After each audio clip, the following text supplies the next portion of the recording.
abortions after 6 has signed the bill. The ban gives DeSantis a major push among conservative voters as he prepares to launch a presidential campaign built on his national brand as a conservative candidate. The 6-week ban will take effect only when the state's current 15-week ban is upheld in an ongoing legal challenge that is before the state Supreme Court. Democrats and abortion rights groups have criticized Florida's proposal as extreme, and now Trump, who is himself surrounded by legal troubles, has jumped on the bandwagon and criticized DeSantis for campaigning while Florida drowns. For the past 50 years, we've had a culture grow in this nation, a culture of abortion for any reason, at any time. A culture that was created by 7 men on the Roe versus Wade court who got it wrong.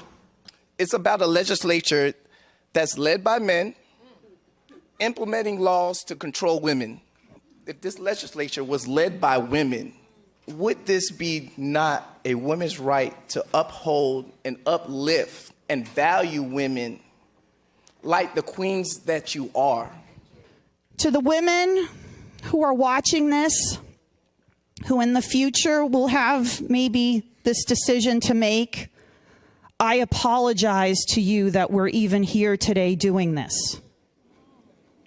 To the doctors who are afraid they may lose their license by trying to save a woman's life because it's at risk during the pregnancy, I apologize to you that you are caught up in this.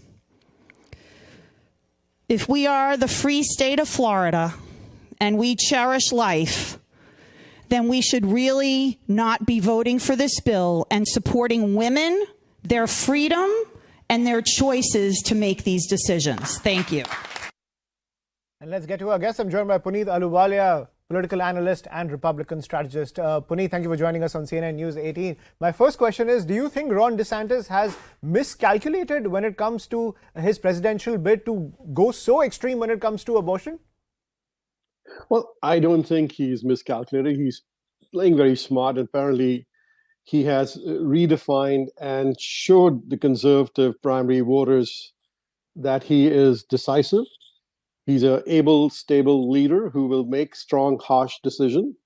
And at the same time, he's decisive. And we've seen how thumping majority he won his re-election as a governor of Florida. So I think he's kind of settled the debate that he is the likely choice for the nominee because President Trump has his issues and his problems, which are going to keep going on, and he'll be in battle with that. At the same time, Ron DeSantis is clearing his path to the nomination. But Puneet, Donald Trump is almost 33 points ahead of Ron DeSantis when it comes to the entire, pick for who will get the Republican ticket for the presidential elections in 2024. Do you think by doing this, Ron DeSantis has alienated a lot of the moderate Republicans who themselves have a problem with the overturning of Roe v. Wade?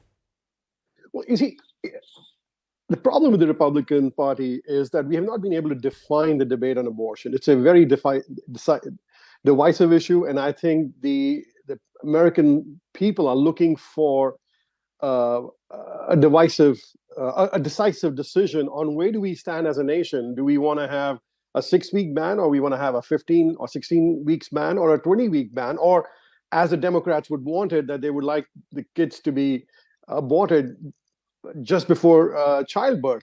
So that's a decision has to be made by the people of the United States. And I guess that's why it has now fallen on to the governors and the state legislature to make that decision. And that's the reason why Ron DeSantis had to act, because the Florida, it was a 70-40 vote in favor of banning abortion at 6 weeks. Right. And my final question before I let you go, Puneet, Donald Trump has also jumped into this. He's taken on Ron DeSantis and he's way ahead of him when it comes to the polls. What stand do you think Donald Trump will end up taking when it comes to the entire abortion debate, as Ron DeSantis has brought it to the center of national politics once again? Well, as I'm just not just restricting to President Trump, but I would say, or former President Trump, that what stand he would take. But I think as Republicans, we have to take a stand. And as a nation, we have to take a stand. Where do we stand on this important issue? Is there a human